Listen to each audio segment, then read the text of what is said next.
라고 하는 것은 어떤 의미를 가지는 걸까니까 또 사찰이 어떠한 우리가 사회 또 우리 삶 속에서 역할을 또 해야 되겠죠, 그죠?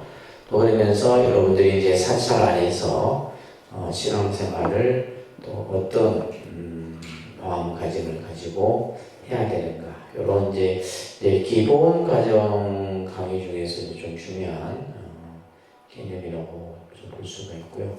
그래서 이게 오늘 이제 나오는 내용들은 여러분들이 이제 상식선에서 좀 이해할 수 있는 그런 내용들이라고 보시면 됩니다.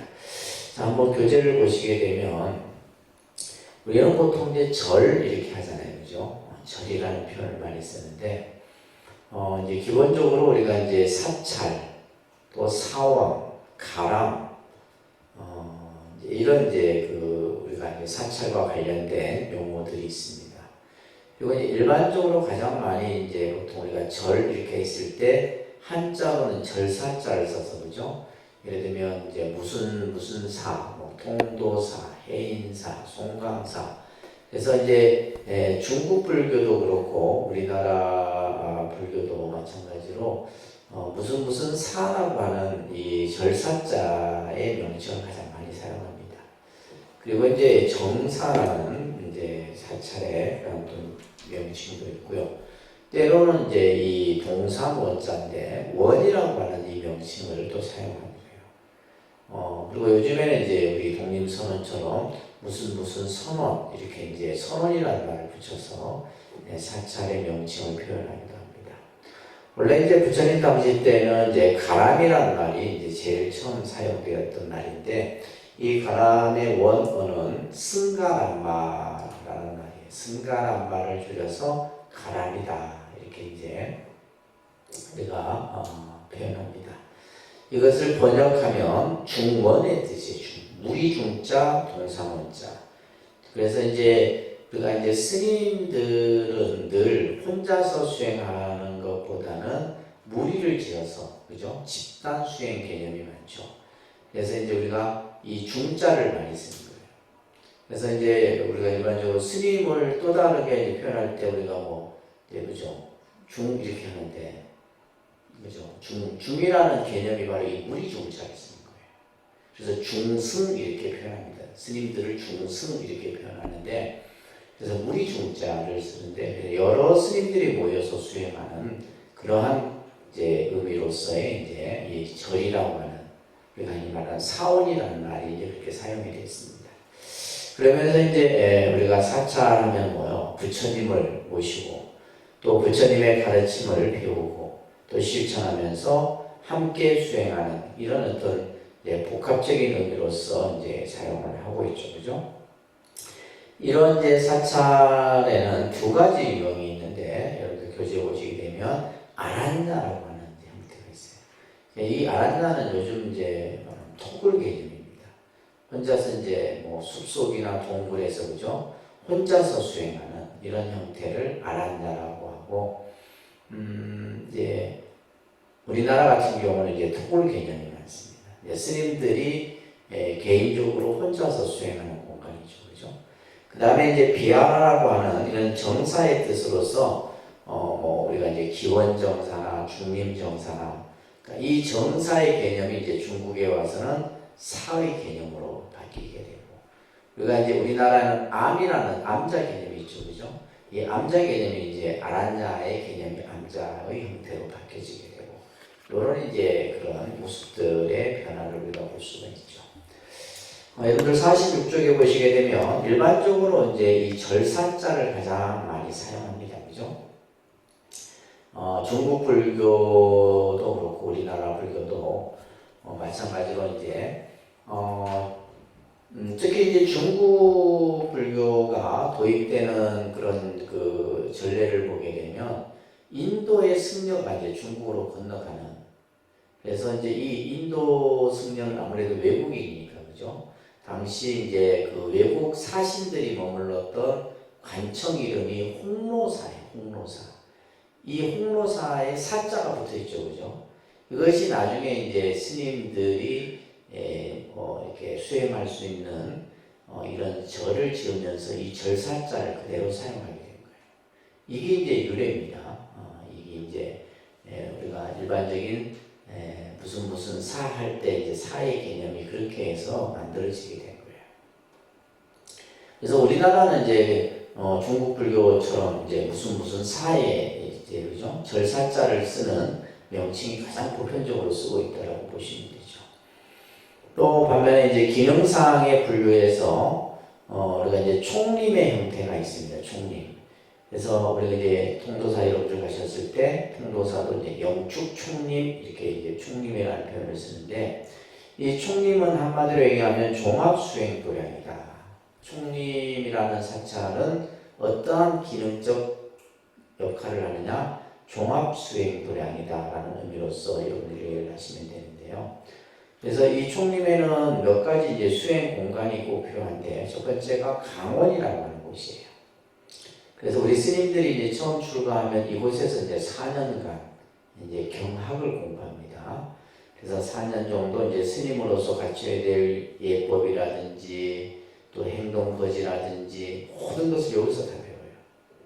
그래서 이제 부처님 경전도 공부하고 조사 스님들의 가르침도 배우고 그래서 4년 동안 이제 배우게 되죠. 요즘에는 이제 이 강원이 이제 승가대학이다라고 표현해서 통도사 승가대학, 해인사 승가대학 이렇게 이제 큰 사찰마다 이제 승가대학이 있죠. 근데 지금은 점차 이제 스님들 수가 감소하다 보니까 이제 승가대학에 공부하는 이제 학인 스님들 수도 점점 줄어들고 있어요. 이제 한 군데씩 문을 닫고 있는 게 현실입니다, 지금. 그 다음에 이제 선원이라고 하는 곳이 있죠, 그죠? 통도사도 이제 통도사 안에 이제 선원이 한 3군데 되는데, 그래서 이 선원은 이제 참선 수행하는 이제 그런 공간입니다. 참선 수행. 그래서 자기 마음을 닦고, 그죠? 깨달음의 공부를 닦아가는 곳이 바로 선원이에요. 그 다음에 연불원이 있고, 연불원은 말 그대로 연불 수행하는 곳입니다. 통도사에도 보면 연불원이 따로 있어요. 그 다음에 유론이라고 해서, 유론은 뭐냐면 이제 부처님이 제정하신 계율을 공부하는 곳이에요. 그러니까 이제 이런 어떤 총림은 종합수행 도량의 그러한 기능을 가지면서 강원, 그죠? 선원, 연불원, 유론 이런 이제 수행 공간들을 갖췄을 때 총림으로서 지정을 받게 돼요. 그러니까 사찰들 중에서 아무 사찰이나 총림이 되는 게 아니고 말 그대로 이제 총림이라 했을 때는 스님들이 많이 수행하는 곳이다 이렇게 이해를 하시면 되는데 우리나라의 이제 대표적 총림이 통도사, 영축 총림, 그죠? 해인사, 해인 총림, 저 예산에 가면 수덕사, 덕숭 총림, 또 송강산, 조계 총림. 지금 여러분들 교재에 나와 있는 그 백양사는 총림이 해제가 됐어요. 그러니까 이제 이 지금 총림도 보면 이 네 수행 공간을 다 갖춰야 되는데 갖추지 못하면 해제 요건이 됩니다. 그러다 보니까 이제 점점 아마 총림도 좀 많이 해제의 수순을 밟지 않을까 싶어요. 그 다음에 지금 현재 이제 동화사, 대구 동화사는 이제 팔공총림. 그 다음에 이제 범어사도 이제 금정총림. 그 다음에 이제 우리 저 하동에 가면 쌍계사 있죠? 이 쌍계사도 지금 총림 해제에 들어가야 될 그런 상황이죠. 이런 식으로 이제 우리나라는 총림이라고 하는 이런 기능상의 분류들을 볼 수가 있고 또 이제 보공이 우리 한국 사찰에는 5군데가 있습니다. 그죠? 그래서 이것은 부처님의 사리를 모셔놓은 하나의 이것은 이제 정말 성지의 역할을 하는 겁니다. 가장 성스러운 그런 공간으로서의 의미로서 정별보공이라고 하는데 이걸 외우셔야 됩니다. 양산 동도사, 오대산 상원사, 설악산 봉정화, 사자산 도풍사, 태백산 다반사. 우리 불자들이 이제 한 번은 꼭 가보고 싶은 사찰이죠. 그 중에서 이제 한 군데 뭐 통도사만 지금 경남권에 있고 나머지는 전부 강원도권에 그죠? 다 있습니다. 그래서 이 옛날에는 저희 스님들도 보면 이제 이 보궁에 가서 기도하고 하는 것을 굉장히 뭐랄까 이제 방학 때나 이럴 때 복음에 가서 기도도 하고 했었던 그런 적이 있는데, 그래서 이제 신도분들도 이제 복음 순례하면 많이들 가려고 하죠, 그죠? 그 다음에 이제 삼보사찰이라는 개념이 있죠, 그죠? 이거 삼보사찰 여러분들 기억하셔야 됩니다. 불보종찰, 통도사. 그러니까 통도사는 부처님의 사리를 모셔놓은 근본 도량이라서 이제 우리나라 사찰 중에서도 이제 불보사찰로서 이렇게 그러한 위치를 차지하고 있습니다. 이것을 이제 뭐라면 삭격이라고 해요. 삭격. 우리는 사람은 뭐야? 인격이 있잖아요, 그죠? 그 사람의 가지고 있는 사람이 이제 인품에서 나오는 인격이 있는데, 우리가 이제 사찰은 삭격이라고 해요. 삭격. 절사자를 써서 그 사찰이 가지고 있는 격이죠. 그래서 삭격이 얼마나 이제 높느냐 이거에 따라서 이제 그것은 결국 뭐냐면 어떤 규모뿐만이 아니라 그곳에서 이제 많은 고순들이 이제 수행을 했다거나 또 많은 스님들이 수행하고 또 이런 어떤 이제 통도사 같은 경우는 봐보세요. 5대 종멸 복음에도 들어가죠. 삼보사찰에도 들어가죠. 그죠? 그 다음에 총림에도 들어가죠. 그러니까 이제 사격이 그만큼 높을 수밖에 없는 거죠. 그 다음에 이제 법보종찰 해인사입니다. 그러면 이제 팔만대장경을 그죠? 우리의 최고의 문화재입니다. 이 팔만대장경을 소장하고 있기 때문에 법보종찰로서 그런 사격을 가지고 있고요. 그 다음에 이제 승보사찰, 송강사. 송강사는 고려시대 때 16분의 국사가 배출됐다고 해요. 고려는 국교가 불교였습니다. 고려시대 때는. 그때 이제 그 임금의, 국사는 뭐냐면 임금의 스승이에요. 그러니까 그런 스님들이 16분이나 나왔다. 그만큼 이제 고승들이 이제 많이 출연한 곳이 바로 송강사. 송강사를 그래서 이제 승보사찰이다. 얘기를 합니다. 아시겠죠? 그 다음에 나중에 이제 조선시대에 와서는 이제 국사가 좀 격화돼서 왕사 이렇게 이제 좀 떨어지죠. 조선시대 때는. 자, 이렇게 해서 이제 우리나라 사찰의 기능상의 분류들을 볼 수가 있고요. 그리고 이제 일반적으로 이제 이 근현대에 들어서기 시작한 사찰의 형태가 포교당입니다. 포교당. 그러니까 이러한 포교당들은 일제강점기 시대 때에 들어오기 시작해요. 일제강점기 시대 때. 이제 일본이 우리나라를 이제 침략을 하면서 이제 여러 가지 뭐 정치, 경제, 뭐 국방, 다양한 이제 분야에서 이제 일본화 작업을 들어가죠. 그죠? 그 중에서도 이제 불교를, 우리나라 불교를 일본 불교화 시키는 작업을 하게 되는데, 그 중에서 이제 했던 것이 이제 바로 뭐냐 하면, 일본 사찰을 우리나라에 세우는 거예요. 일본 사찰들을. 그래서 주로 어디에 많이 세우냐 하면, 항구를 끼고 있는 도시를 중심으로 세워요. 그래서 이제 군산, 목포, 그 다음에 부산, 울산, 마산, 이런 쪽에. 그래서 이런 일본 사찰들이 많이 들어서게 돼요. 그것을 견제하기 위해서 당시에 이제 한국의 스님들이 도시에 포교당을 세우기 시작한 거예요. 그래서 이제 통도사 같은 경우는 통도사의 당시 일제강점기 시대 때 통도사 주지 스님이 누구였냐면 구자 하자 스님. 통도사에서는 지금 이 부하 스님이라는 스님이 계셨는데 이 스님께서 경상도 일원에 거의 16개 이상의 포교당을 세웁니다. 마산 포교당, 울산 포교당, 진주 포교당, 물금 포교당, 그죠? 이런 포교당, 창녕 포교당 이런 식으로. 그러니까 이게 이제 제가 이제 창원에 있었던 창원 포교당이 1927년에 세워진 포교당이에요. 그러면 마산에 가면 마산 포교당이 있는데, 그러니까 이 포교당의 이름을 그렇게 이제 지금까지도 그렇게 붙여서 내려와요. 창원 포교당, 울산 포교당, 마산 포교당 이런 식으로. 그러니까 마산에 가면 마산 포교당이 있는데 이 마산 포교당은 거의 1910년대 세워진 포교당이에요. 특히 이제 이 마산 포교당 같은 경우는 유치원이 있어요. 유치원. 사찰 때 유치원을 설립을 하는데 이때 이제 스님께서는 뭐냐면 우리가 나라를 빼앗긴 것은 배우지 못했기 때문이다. 그래서 어릴 때부터 교육을 해야 된다 해서 마산에 가면 대자 유치원이라고 합니다. 들어보셨어요? 유명한 유치원입니다. 명문 유치원이에요. 이 마산 지역에서는 실제로 100년이 넘었으니까요. 그래서 이 대자 유치원은 우리나라 불교 유치원으로서는 1호입니다. 1호. 설립 1호. 사립 유치원으로서는 두 번째. 그 정도 역사와 전통을 가지고 있죠. 그러니까 제가 이제 80년대 때 마산에 살았는데 이 정법사에 여기 보면 진짜 3대가 나요. 3대. 이 꼬맹이 아버지도 여기 대자 유치원 나왔고 할아버지도 나왔고 이런 식으로. 그 정도로 이제 그러니까 이때 이 시대 때 유치원 정도 다닐 정도면 그죠? 그 지역에서 유지들이에요.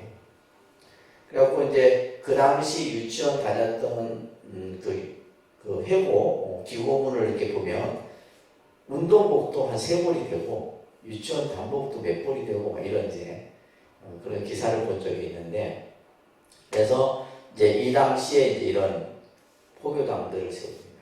그래서 지금도 이제 군산에 가면 군산 항구도시죠, 그죠? 그러니까 일본이 가장 그 우리나라의 여러 가지 뭐 쌀이라든지 이런 이제 물품들을 우리 자원들을 이제 약탈을 해서 침탈을 해서 운반했던 장소가 군산이에요. 군산인데 이 군산에 가면 동국사라고 한 적이 있어요. 동국사. 한번 꼭 여러분 군산에 가시면 가보세요. 이게 핫플레이스입니다. 일제시대 때 사찰 그대로가 남아있어요. 일제 때 사찰 그대로의 원형이 그대로 남아있는 사찰이 이 군산의 동국사원들이에요.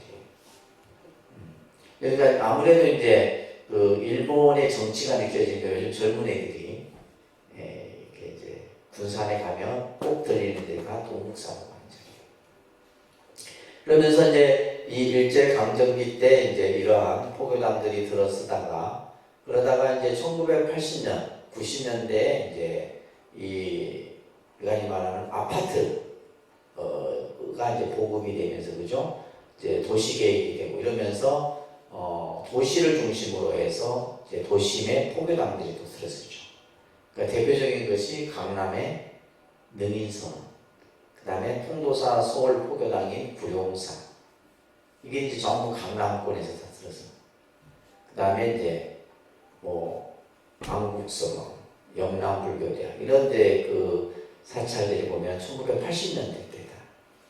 그때는 그 80년대 때는 뭐냐면 그죠? 우리나라 경제가 막 한참 일어날 때 돈이 막 그냥 넘쳐날 때, 아파트 막 짓고 막 그냥 그죠? 개발을 하고 막 이럴 때, 그럴 때 이제 이러한 불교 대학들이 붐을 타기 시작해서 이제 도시마다 이제 포교당들이 들어서는데. 저희가 이제 보면 이제 우리가 흔히 말하는 신도시 계획이 이제 도시마다 신도시가 이제 만들어지죠. 우리 예를 들면 유라 신도시, 그죠? 기장에 가면 기장 신도시 이런 식으로 신도시가 만들어지면 이 신도시에는 반드시 뭐냐면 종교 용지가 있어요. 종교 부지가. 그러니까 학교 부지 뭐 예를 들면 이게 그죠? 그 지목이 딱 정해져 있는. 그게 이 신도시에 세워지는 종교용지를 누가 다 사겠어요? 교회가 다 사는 거예요. 지금 유라나 이런 데 보면 교회들이 있죠? 그게 전부 종교용지. 종교용지는 여러분들이 일반 그 토지보다 가격이 쌉니다. 싸기 때문에 이제 하게 되는데 그거 전부 뭐예요? 교회에서 다 사다 보니까 아파트보다 먼저 지어지는 게 교회인 거예요. 아시겠어요? 그러니까 교회가 많아요. 지금 유라도 교회 굉장히 많잖아요. 김해동도 교회 많습니다. 장유, 유라 이쪽이. 이제 그런 것들이 이제 일어난. 그런데 이제 우리가 불교는 그 따라가지 못하죠. 그래서 이제 지금의 이러한 포교당들이 만들어지고 있는 겁니다. 이번에 이제 저희가 작년인가 재작년인가 이제 창원에다가 이제 저희 통도사에서 안국사라고 하는 도심 포교당을 새로 짓고 또 제가 이제 김해에 농림선언을 또 짓고 이런 식으로 하게 되는데 아무튼 힘들어요. 이 포교당들이. 자, 그리고 우리나라의 사찰을 행정상으로 이제 좀 분류를 해보면, 우리나라에 절이 많죠, 그죠? 뭐 조계종 사찰이 가장 많고, 그 다음에 이제 뭐 여러 종파의 사찰들이 많은데, 그래서 이제 가장 대표적인 것은 조계종이죠. 조계종입니다. 그러니까 조계종은 이제 우리나라 전체를 25 지역별로 묶어놔요. 25교구라고 해요. 25교구 본사라고 합니다. 본사. 예, 이게 본사의 이제 시스템 형태로 갖춰져서 저희 이제 통도사 같은 경우는 15교구입니다. 통도사는 몇 교구? 15교구 본사 통도사. 그러니까 통도사라는 이름을 붙일 때 항상 앞에 붙이는 게 15교구 본사 통도사 이렇게 붙여요. 그러면 저희 독립선언은 통도사의 말사죠, 그죠? 그래서 본사, 말사 이런 개념이 우리나라 이제 행정상으로 이렇게 나눠져 있어요. 그러면 통도사 같은 경우는 절이 관장하는 절이 몇 개냐면 한 150개 정도 돼요. 전국, 뭐 서울, 뭐 없는 데 없습니다. 제천, 뭐 개인명. 근데 실제 이제 통도사는 지역적으로 관장하는 곳이 양산, 울산, 밀양, 그죠? 창녕, 의령 이런 쪽이죠. 그 다음에 이제 마산하고 원래 김해는 범어사 권역이에요. 범어사는 14교구입니다. 14교구. 그러니까 통도사는 15교구고 범어사는 14교구. 이런 식으로 이제 지역적으로 이렇게 다 묶어놨어요. 이 본사 말사 시스템을 언제 만들어졌냐면 일제 때 만들어졌어요. 근데 그걸 쓰고 있는 거예요, 우리가. 왜냐하면 가장 뭐랄까 관리하기가 편하게 되어 있는 거죠. 그러면 조선 총독부가 우리나라의 모든 한국의 사찰들을 통제하고 관리하기 목적으로 만들어 놓은 것이 이 본말사 제도예요. 그러니까 지역별로 묶어놔요. 통도사는 여기를 관장하고 범어사는 이쪽으로 관장하고 이런 식으로 해요. 그러니까 이제 총독부는 뭐예요? 본사만 관장하면 다 되는 거예요. 이런 식의 시스템. 그래서 본사 주지는 총독이 임명을 하고 나머지 말사 주지는 일제 때 도지사가 임명을 했어요. 그런 시스템이 돼 있었던 거죠.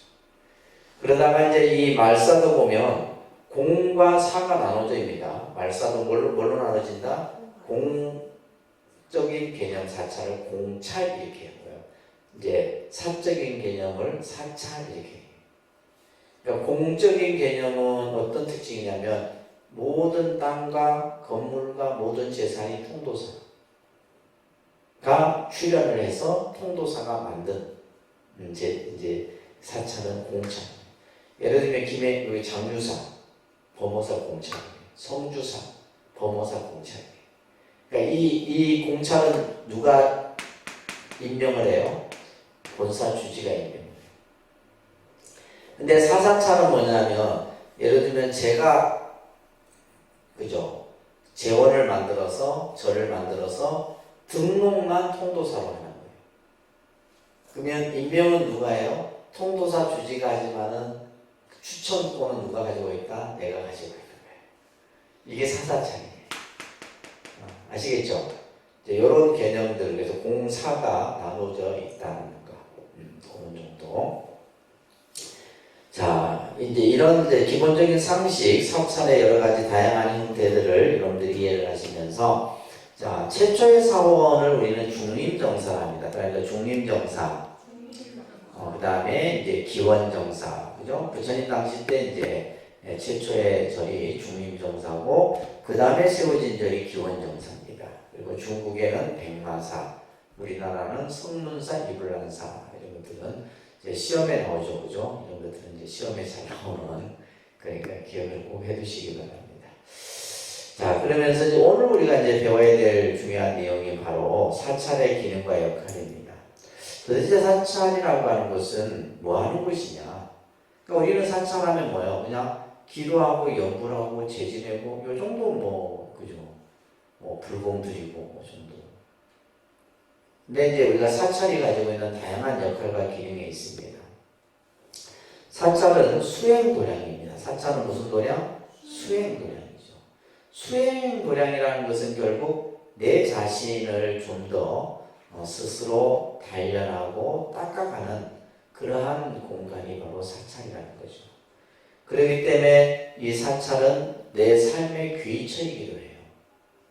그렇기 때문에 여러분들이 힘들 때나 또 그죠? 내 인생에 여러 어떤 일들이 생겼을 때, 특히 이제 예를 들면 우리가 뭐 자식이 태어나고 자식이 학교를 가고 또 시험을 보고 또 직장에 들어가고 결혼을 하고, 그러니까 우리의 어떤 일상의 통과 의례들이 그런 것들이 이제 사찰이라고 하는 공간 속에서 다 이루어지죠. 또 마지막 내가 죽었을 때 마지막 또 내가 기대고 의지할 곳은 사찰이라고 하는 공간이죠. 그래서 이러한 수행의 도량이면서 삶의 귀처이다. 왜 그러느냐 하면 우리가 사찰은 산불을 모시는 공간이다. 거기에다가 성스러운 공간이라고 좀 써놓으세요. 사찰은 무슨 공간? 성스러운 공간이다. 그죠? 가장 성스러운 공간이에요. 왜 성스러운 공간이냐라고 했을 때 이 사찰은 부처님과 부처님의 법과 또 부처님의 가르침을 따르는 여러분들이 있는 공간이기 때문에. 그래서 이제 우리가 이 종교의 행위가 이루어지는 이 공간 안에서 불미스러운 일은 굉장히 법적으로도 큰 문제가 되는 거예요. 예를 들면 기도를 하는데 기도 행위를 방해를 했다. 그러면 그 굉장히 크게 다뤄지는 법이에요. 그만큼이 이제 우리가 교회가 됐든 성당이 됐든 사찰이 법당의 공간에서는 그만큼 이 공간은 성스러운 공간이에요. 그것은 바로 산보를 모시고 있는 공간이기 때문에 그렇다. 세 번째, 사찰이라고 하는 것은 인생의 참 진리를 배우는 곳이다. 진리를 배우고 인생의 바른 길을 찾는. 우리가 여러분들이 이제 불교 공부를 하는 이유도 뭐 불교적 지식을 배우기 위한 것이 아니죠. 부처님의 가르침을 통해서 내가 살아가는 삶의 지혜를 배우는 것이 바로 우리가 불교 공부입니다. 또 우리가 수행을 하는 것도 마찬가지고, 그죠? 내가 참선을 하고 명상을 하고 주력을 하고 하는 것 또한 뭐다? 내가 그 수행을 통해서 인생의 참 가치를 배우고 깨우치는 공간이기 때문이에요.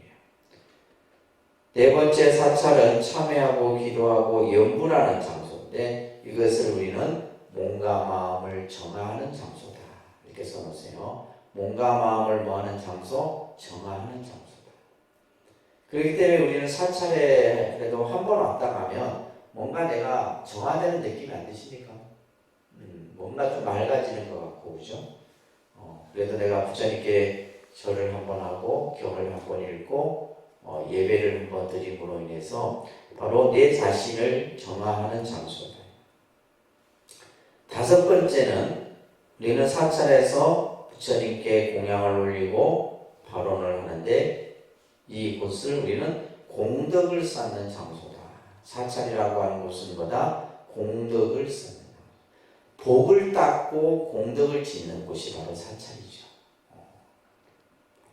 뿐만이 아니라 우리는 이제 돌아가신 부모를 위해서 제를 올리고, 이거는 어떻게 보면 사후의 효를 내가 실천하는 공간이기도 해요. 또 여기에는 지금 빠져 있지만 사찰은 문화 공간이면서 또한 힐링 공간이기도 하죠. 그래서 앞으로 21세기의 사찰은 문화 공간이고 힐링의 공간이에요. 이제 올해 5월 4일부터 그죠? 전국에 문화재 관람 사찰들이 무료로 개방이 돼요. 그것은 이제 사찰이라고 하는 그러한 역사성과 문화성을 가진 공간을 국민들한테 다시 되돌려주는, 그것이 이제 지금 정부하고 문화재청이라든지 이런 정부기관하고 서로 이제 협의하에 올해도 수건이었거든요. 올해는 수건 사업이었단 말이에요. 왜냐하면 그거는 예산이 들어가는 부분들이기 때문에. 그래서 이제 이번 정부에서 그 예산안이 마련돼 갖고 이제 조계종에서 모든 이제 문화재 사찰을 일반인들에게 다 이제 오픈을 하게 되죠, 그죠? 그렇기 때문에 이제 사찰에 여러분들 통도사 이렇게 회의사 이런데 토요일 일요일 되면 진짜 미어 터집니다. 사람들이. 그러니까 그게 뭐 통도사 오는 사람들이 뭐 불자들만 뭐 들어오는 게 아니잖아요. 종교가 없는 사람, 기독교인들 할 것이 왜 들어오겠어요? 그 공간에. 그죠? 뭔가 내 삶을 좀 더 좀 이렇게 쉬고 마음을 편안히 하기 위해서 그 공간으로 들어오는 거예요.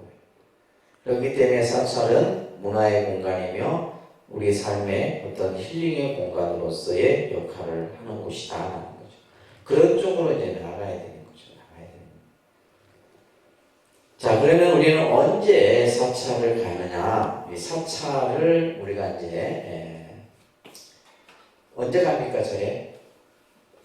우리는 가고 싶을 때 가죠. 그죠? 사찰은 가고 싶을 때가 아니에요. 사찰은 우리가 이제 뭐 가고 싶을 때야 당연히 가죠. 당연히 가지만은 꼭 가야 할 날을 우리는 기억을 해 두어야 됩니다. 이제 기본적으로 우리가 이제 불교의 명절이라고 4대 명절이라고 보면은 부처님 오신 날, 그죠? 부처님 출가하신 날, 그다음에 열반하신 날, 성도하신 날. 이 4대 기념일과 더불어서 우람분제라고 하는 이제 까지 포함해서 5대 기념일이라고 얘기를 합니다. 이것은 이제 우리가 당연히 이제 가야 되는 것이고요. 그 다음에 이제 그 밑에 보면 정기법회가 있습니다. 정기법회. 다른 말로는 제1법회라고 돼요.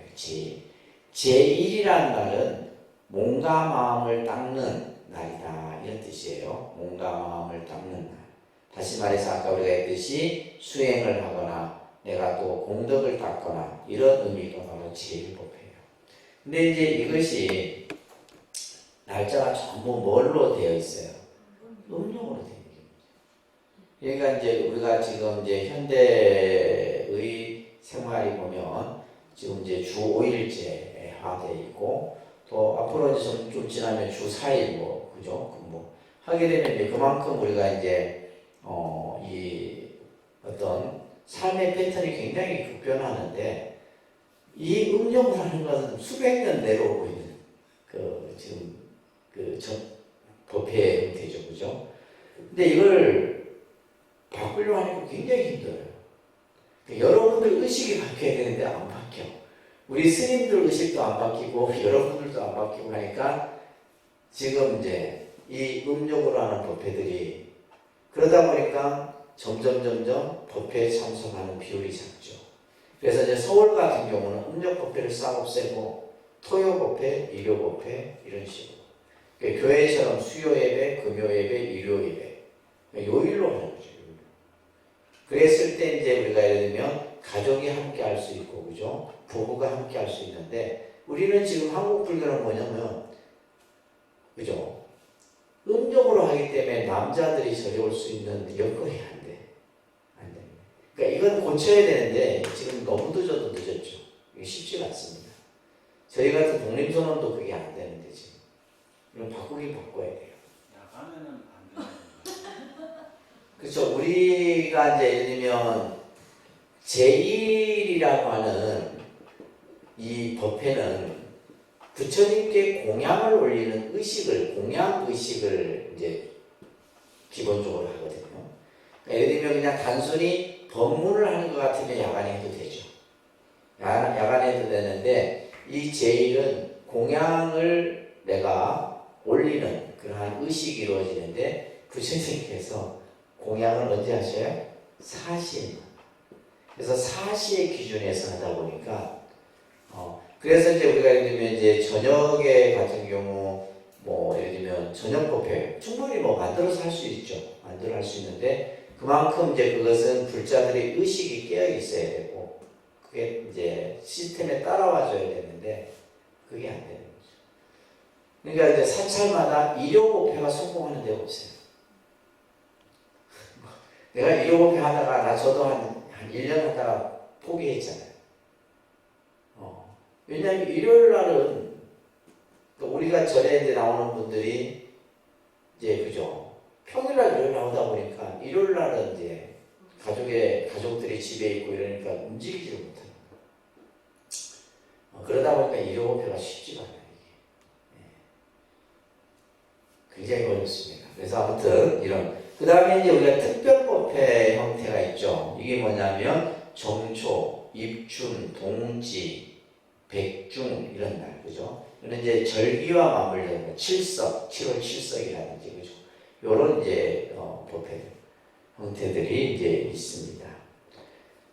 그래서 이제 여러분들 같은 경우는 가능한 이제 제일법회는 꼭 참석할 수 있고, 그래서 다행히도 이제 어떨 때는 토요일이나 어떨 때 일요일날 걸릴 때가 있어요. 그래서 이제 사찰 달력에 보면 이제 제일날 이렇게 다 표시가 되어 있어서 그런 걸 참조하셔서 제일법회는 꼭 참석할 수 있도록 그렇게 하셔야 됩니다. 자, 그러면서 우리가 이제 이러한 사찰에서의 어떤 이제 개념들을 이해하면서 여러분들이 이제 꼭 좀 알아둬야 될 것이 49쪽에도 설명하고 있듯이 부처님 법 만남에 대한 그런 중요성을 좀 인식할 필요가 있다. 그래서 이 세상에 가장 만나기 어려운 만남이 부처님 법의 만남이다라는 거. 그죠? 우리가 부부의 인연도 지중한 인연이고 부모 자식의 인연도 만나기 어려운 인연 중에 하나지만은 그보다 더 어려운 만남이 바로 부처님 법 만나는 것이다. 그래서 50페이지 보시면 자 따라합니다. 사람으로 태어나기 어렵고 태어나서 바르게 살아가기 또한 어렵다. 부처님이 세상에 나시기 어렵고 부처님 법 또한 만나기 어렵다. 그렇죠. 우리가 사람으로 태어나는 거 참으로 어렵습니다. 그래서 인생난득이다라는 말이 있는데 사람 몸 받기가 어려운 거예요. 그래서 우리가 그래도 이제 사람 몸을 받았다. 또 이제 대한민국 같은 나라에 태어났다는 것만 해도 큰 복이죠. 여러분들이 저 이디오피아나 저 아프리카나 이런 데 태어났어요. 그죠? 대한민국이라는 이 좋은 나라에 태어난 것도 큰 복이라. 그래서 사람 몸 받기 어렵고 부처님 법 만나기는 또한 어렵다라는 말을 우리는 잘 새겨야 됩니다. 그러면서 사찰에서의 우리가 이제 신앙 생활을 하는 데 있어서 지난 시간에도 잠깐 언급이 됐듯이 이 신행 체계를 여러분들이 잘 세우셔야 돼요. 첫 번째는 바른 믿음을 가져야 됩니다. 그러니까 바른 믿음, 올바른 이해, 끊임없는 실천, 원만한 증득. 그래서 이것을 신해행증이라는 말로서 설명드렸어요. 그죠? 그래서 신해행증. 그래서 우리가 불자로서 어떻게 신행 체계를 내가 만들어 가느냐라고 했을 때 신해행증의 체계를 만들어야 된다. 첫 번째 이제 바른 믿음이에요. 그죠? 우리가 믿음은 이것은 너무나 중요한 겁니다. 그래서 모든 어떤 우리가 인간관계에서도 그렇고 살아가는 데 있어서도 그렇고 그죠? 종교의 신앙생활에 있어서도 가장 중요한 것이 바로 믿음입니다. 그래서 그 믿음도 이제 여러 형태의 믿음이 있는데 그죠? 올바른 바른 믿음이죠. 근데 이 믿음이라는 것은 불교에서 신근이라는 말이 있어요. 신근. 믿음의 뿌리가 잘 내려야 돼요. 믿음이 약하면 흔들리죠. 그죠? 우리가 믿음이 약하면 흔들립니다. 그래서 여러분들이 절에 5년, 10년 다녔다 해도 흔들리는 건 한순간이에요. 그거는 왜 흔들리냐면 믿음이 아직 뿌리를 내리지 못했기 때문이에요. 바른 믿음이 뿌리를 내리면 흔들릴 이유가 없죠. 흔들릴 이유가 없어요. 서울에 가면 조계사라는 절이 있어요. 조계사. 들어보셨어요? 이 조계사는 우리 근현대사의 아주 역사의 장소죠. 늘 70년대부터 80년대, 90년대까지 아주 그냥 소용돌이에 거의 아주 그냥 본거지의 역할을 한 곳이 조계사입니다. 스님들이 매일 그냥 싸우고 그냥 막 체류탄이 터지고 막 이런. 그게 이제 그 조계사를 다니는 노보살님들이 계시는데 어떤 분이 보살님 스님들 저 맨날 싸우는 거 보고 저리 다니고 싶습니까? 이렇게 물었대요. 그랬더니 이 보살님 하는 얘기가 싸우는 거야 스님들이 싸우는 거지 부처님이 싸우냐. 싸우는 거 스님들이 싸우는 거고 부처님이 싸우는 것도 아닌데 내가 그게 내가 절에 가기 싫다 가고 싶다 마음이 흔들 일이 뭐 있네. 그 정도 되면 거의 이제 믿음이 뭐예요? 완전히 뿌리를 내는 거죠. 근데 우리는 이제 절에 다니다 보면 이 믿음의 뿌리가 약해서 그냥 아주 작은 바람에도 흔들립니다. 흔들려요. 그런 것들을 우리가 많이 보게 되는데 그래서 부처님께서도 불법의 대에는 믿음으로써 능히 들어갈 수 있다 알겠어요. 부처님의 법의 세계는 믿음으로만이 능히 들어갈 수가 있고 믿음은 도의 근원이고 공덕의 어머니다. 믿음은 일체의 성법을 일으킨다. 그래서 우리가 이제 불교에서의 믿음은 삼보에 대한 믿음입니다. 뭐에 대한 믿음이요? 삼보에 대한 믿음이에요. 부처님과 부처님의 법과 승가에 대한 세 가지 믿음을 기본으로 여러분들이 가지셔야 됩니다. 그게 이제 뭐 직심이다, 신심이다, 광대심이다 이제 이런 여러 가지 마음과 관련된 설명들이 이제 경전에서 써주고 있죠. 여러분들 51쪽에 보시게 되면 따라합니다. 믿음은 있으나 이해가 없다면 무명을 증장하고. 자, 우리는 예를 들면 믿음은 있는데 불교에 대한 올바른 이해가 없어. 그러면 무명을 증장한다는 것은 어리석음.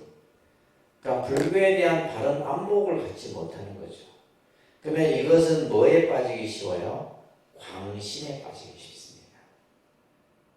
지난 시간에 말했죠, 그죠? 우리가 광신, 그냥 말 그대로 맹신, 맹목적인 믿음에 빠지기 쉬운 거예요. 그런데 이해는 있으나, 그런데 이해는 있으나 믿음이 없다면 잘못된 견해가 증장한다. 이해는 불교에 대한 이해는 나름대로 그냥 있는데 믿음이 또 없어. 그 바른 믿음이 갖춰지지 않으면 쉽게 말해서 이제 자기 생각에 빠지는 거예요. 자기가 생각할 때 불교는 이런 것이다. 불교는 이래. 어때? 이러면서 그죠? 자기만의 어떤 사고의 틀 속에 빠져버리는 굉장히 이거는 잘못된 거죠. 그러니까 예를 들면 이제 막 그냥 머리로서 그냥 다 모든 것을 하려고 하는 거예요. 이거는 뭐냐면 사견에 빠지는 거예요. 사견. 잘못된 견해에 빠지는 거예요. 그래서 원만한 믿음과 올바른 이해를 통해서만이 실천행의 근본을 이룬다라는 열방경에 나오는 아주 중요한 가르침입니다. 그래서 올바른 바른 믿음과 올바른 이해, 그죠? 그래서 따라합니다. 진리에 부합되지 않는 믿음은 미신과 맹신에 빠지기 쉽다. 그죠? 우리가 예를 들면 법에 합당한, 그죠? 부처님 법에 딱 맞는 믿음을 가져야 되는데 그렇지 못하게 되면 미신이라는 것은 믿음이 불분명한 것, 맹신은 뭐야? 맹목적인 믿음에 빠집니다. 그러니까 주로 이제 뭐냐면 이제 우리가 사이비 종교의 형태가 바로 이러한 맹신, 광신 이런 어떤 그 믿음의 형태에 빠지게 되는 거죠. 그래서 신과 해는 두 수레바퀴와 같고 새의 두 날개와 같다 이런 말이 있죠, 그죠? 이거는 두 개가 같이 가야 됩니다. 신과 해는 함께 같이 가야 돼요. 그랬을 때 우리는 뭐다? 결국 행을 하기 위한 거예요. 실천을 하기 위한 거다. 그러니까 신과 해가 갖춰지지 않으면 올바른 행을 할 수가 없는 거예요. 그래서 구체적인 실천을 통해서만이 우리는 증득의 단계를 이룰 수 있는 거예요. 이게 이제 신앙 체계입니다. 그래서 따라합니다. 신해, 행증. 그래서 신의 행증이라고 하는 이 체계를 우리는 반드시 바르게 세우셔야 돼요. 그래서 이제 첫 번째는 참 이 믿음입니다. 그러면 이 믿음을 어떻게 우리는 그러면 증진을 시킬까요? 믿음을 일으킬 수 있는 것은 기도밖에 없습니다. 믿음은 뭐예요? 기도로서만이 그 믿음을 내가 쌓아갈 수가 있는 거예요. 그래서 불교, 기독교, 가톨릭 똑같아요. 믿음, 기도예요, 기도. 여러분들이 종교신앙을 하는 동안에 얼마만큼 기도를 하느냐에 따라서 내 믿음이. 근데 이 기도가 잘못되게 되면 믿음도 잘못된 믿음을 가지겠죠. 그죠? 올바르지 못한 믿음을 가지게 될 수가 있습니다. 그래서 이 기도는 신앙에 있어서 생명수와 같다 이렇게 얘기합니다. 생명수와 같은 거예요. 그래서 우리가 이제 절에 와서 여러분들이 일상생활 속에서 기도의 시간들을 만들어야 되고 또 절에 와서도 마찬가지고 그래서 이러한 기도의 신앙 행위를 통해서 우리는 믿음을 쌓아갈 수가 있습니다. 자, 그 다음에 52쪽에 보시게 되면 자, 지금까지 했던 내용들을 우리가 신앙적 관점에서 이제 불교의 신앙의 특성을 불교 신앙은 어떠한 특성을 가지고 있느냐? 첫째는 자주성입니다. 자주성이라는 말은 모든 것은 내가 만들어간다 이런 얘기예요. 어떤 부처님이나 절대자 신이 내 어떤 여러분들의 삶을 행복과 불행을 결정하고 하는 것이 아니라 내가 내 스스로 만들어가는 그죠? 이것을 자주성이라는 겁니다. 그 다음에 두 번째는 자유성이에요. 불교 신앙의 특성의 자유성이라는 것은 뭐냐면 우리는 불교 신앙을 통해서 뭔가 속박과 얽매임으로부터 좀 벗어나는 거죠. 좀 더 뭔가 삶의 여유를 가지고 그죠? 크게 볼 수 있는 이러한 안목들을 키우는 겁니다. 이게 자유성이에요. 그 다음에 평등성이라는 것은 누구나가 다 성불의 인연을 만날 수 있다라고 하는 이러한 깨달을 수 있다라고 하는 이러한 평등성.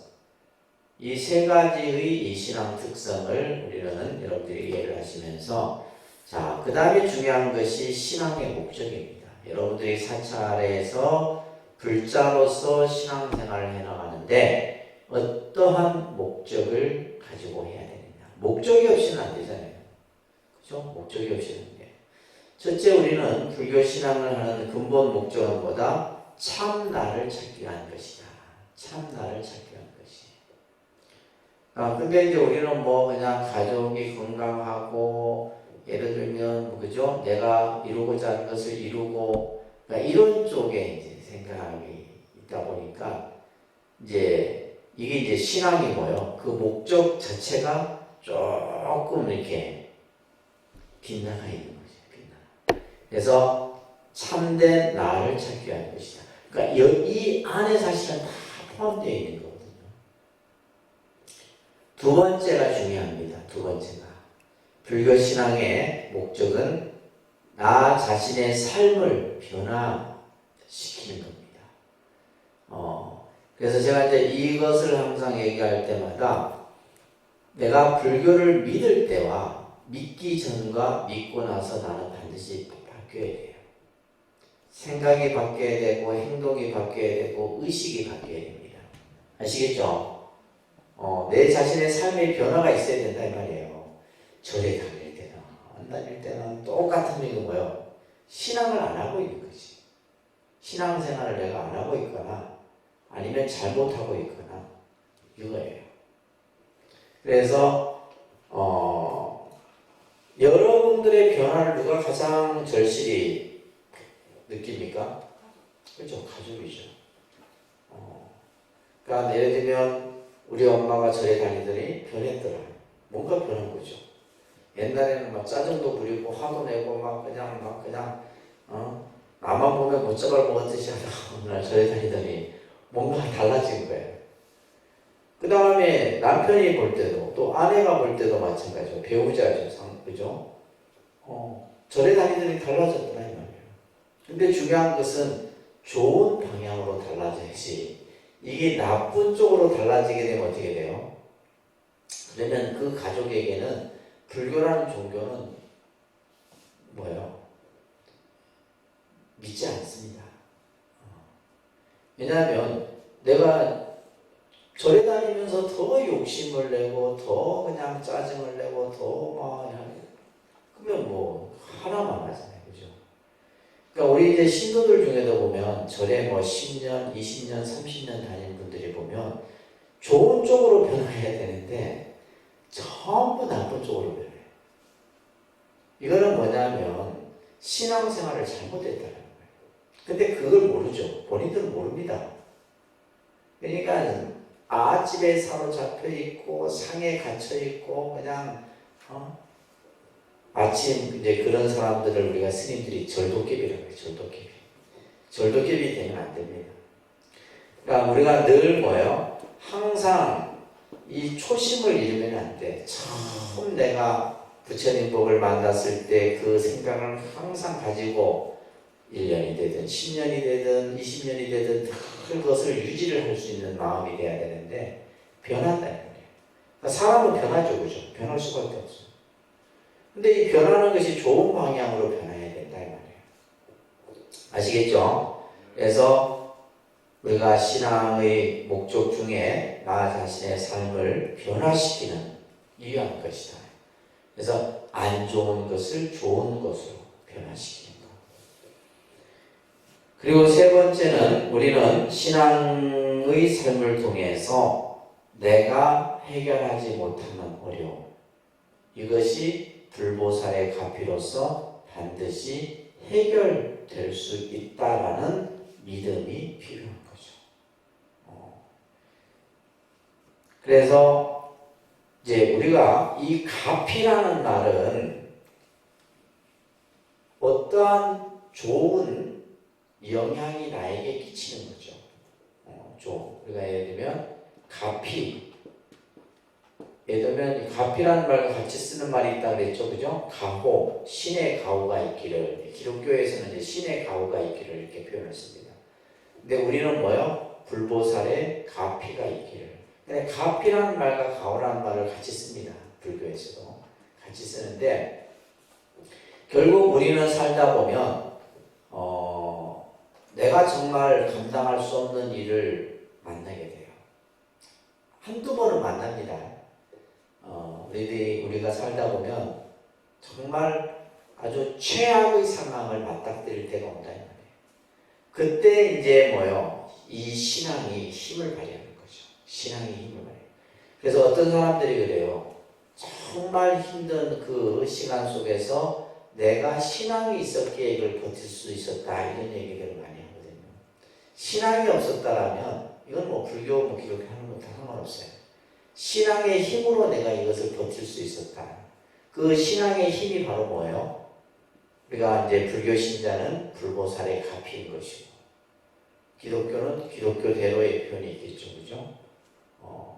그렇듯이 우리가 신앙을 하는 목적 중에는 뭐다? 불보살의 가피를 통해서 어떠한 문제도 해결될 수 있다는 거예요. 아시겠습니까? 이게 이제 어떻게 보면 종교신앙이 가지고 있는 아주 중요한 장점이에요, 장점. 그러니까 신앙이라는 것은 불가능한 것도 가능하게 만드는 것이 신앙이에요. 실제 그렇습니다. 신앙의 힘을 통해서 불가능한 것도 가능하게 만든다 이 말이에요. 이게 묘한 거예요. 이걸 어떻게 그냥 우리가 말로써 논리적으로 표현할 수 있는 게 아니에요. 그런 것들을 참으로 희한하게 경험을 하게 되는 거죠. 내가 가지고 있는 능력으로는 될 수 없는 건데 그것이 어느 날 그냥 마치 물이 흐르듯이 그냥 흘러서 만들어진. 제가 독립선언을 만들면서 그것을 수없이 경험했잖아요. 내가 가지고 있는 개인의 능력으로는 될 수 없는 일들인데 그 일들이 뭐요? 불보살의 가피로서 그 일들이 그냥 쑥 풀어지는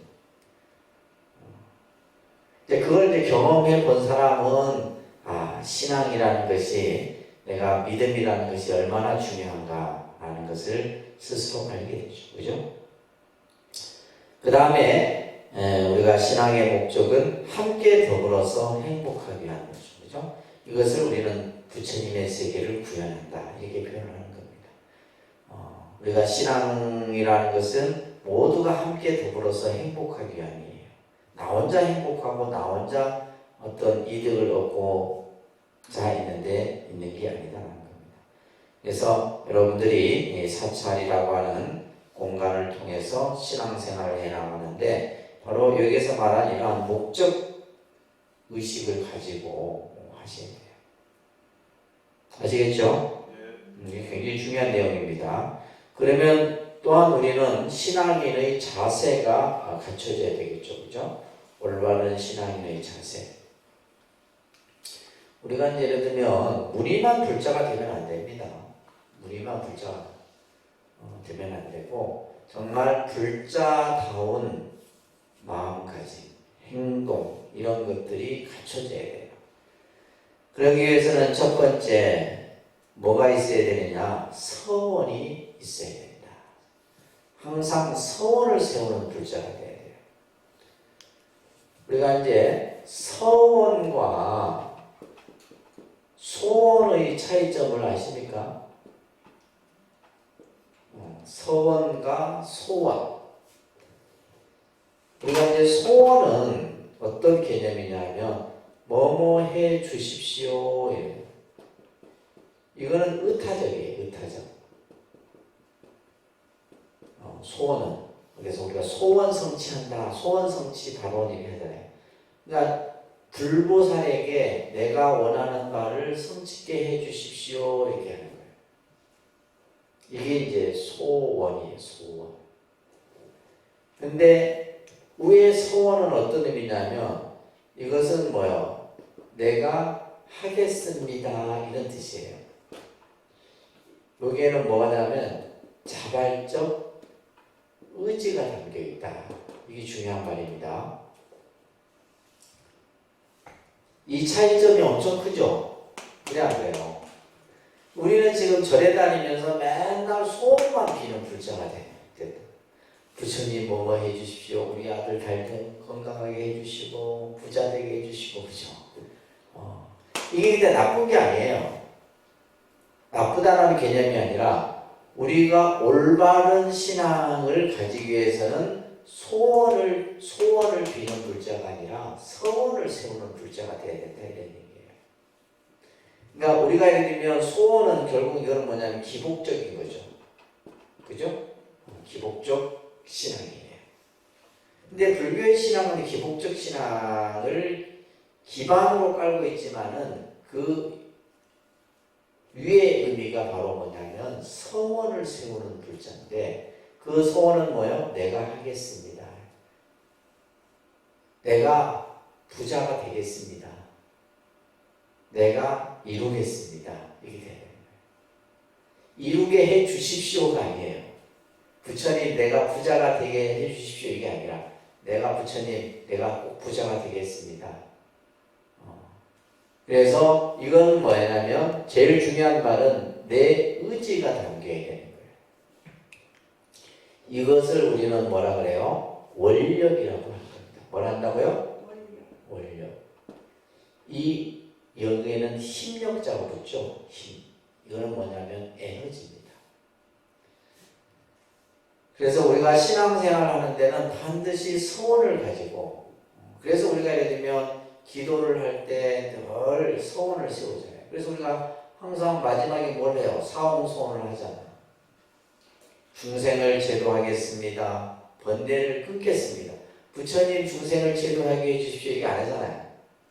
번뇌를 끊게 해주십시오 이게 아니잖아요. 내가 번뇌를 끊겠다 이거예요. 부처님 법문을 내가 배우겠습니다. 불도를 이루겠습니다. 이런 식으로 서원을 세우는 거지 소원을 그죠? 비는 불자가 돼서는 안 된다. 그래서 이 서원을 세울 때 우리는 뭐가 생기는 거예요? 힘이 생기는 거예요. 그래서 원력이 있어야 돼요. 아시겠죠? 원력이 있어야 됩니다. 원력을 자꾸 세우십시오. 원력을 세워서 그 원력은 반드시 성취돼요. 그러한 원력을 일으키는 것을 우리는 발원이라고 하는 겁니다. 그러니까 발원, 그죠? 발원이라고. 원력을 내가 일으키는 그 마음을 발원이라고. 그래서 우리가 이제 기도할 때 반드시 하는 것이 뭐예요? 발원문이잖아요. 그죠? 원을 세우는 겁니다. 그리고 두 번째는 지극한 믿음을 일으켜야 돼요. 이것을 발심이라고 합니다. 그러니까 발심, 지극한 믿음을 일으켜야 돼요. 그래서 아까도 얘기했듯이 믿음은, 이 지극한 믿음을 어떻게 일으켜요? 일으키는 방법은 하나는 있죠. 그죠? 뭐예요? 기도입니다. 기도. 내가 늘 일상생활 속에서 기도하는. 그래서 우리는 기도를 특별하게 생각해요. 무슨 절에 가서 해야 되고 뭐 어떤 형식에 구애받고 이러는데 아니에요. 그래서 여러분들이 하루에 뭐 경을 한 구절 읽든지 내가 뭐 108배를 한번 하든지 이런 식으로 꾸준하게, 그러니까 앞에서도 이 힘력자라고 하는 이 힘이 생겨야 되거든요. 힘이 생겨야 돼요. 그러니까 힘이 생기기 위해서는 꾸준한 자기의 마음이 그 속에 깃들어야 돼요. 그러면서 지극한 믿음을 일으키고 그 다음에 뭐 해야 돼요? 끊임없는 수행이죠. 그죠?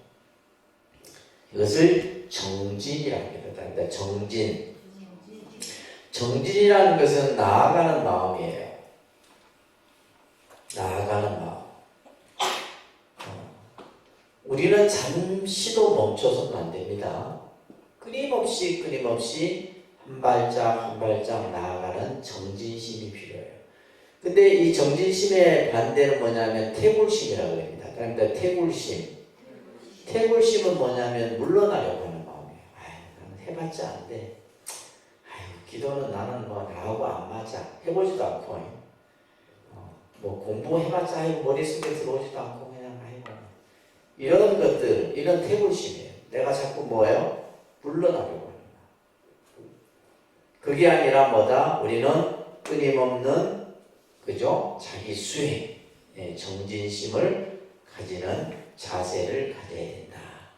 그래서 이 신앙의 자세는 굉장히 중요합니다. 여러분들이 늘 서원을 세우는 불자가 돼야 돼요. 늘 믿음을 가지는 불자가 돼야 되고 끊임없는 수행을 통해서 정진하는 불자가 돼야 된다. 이해되시겠어요? 그래서 이러한 이제 우리가 사찰을 중심으로 이러한 다양한 이제 신앙생활을 하고 여러분들이 이제 절을 중심으로 해서 이제 공부도 하고 또 여러 가지 그러한 의미 있는 자신의 삶을 여러분들이 만들어 가시는 겁니다.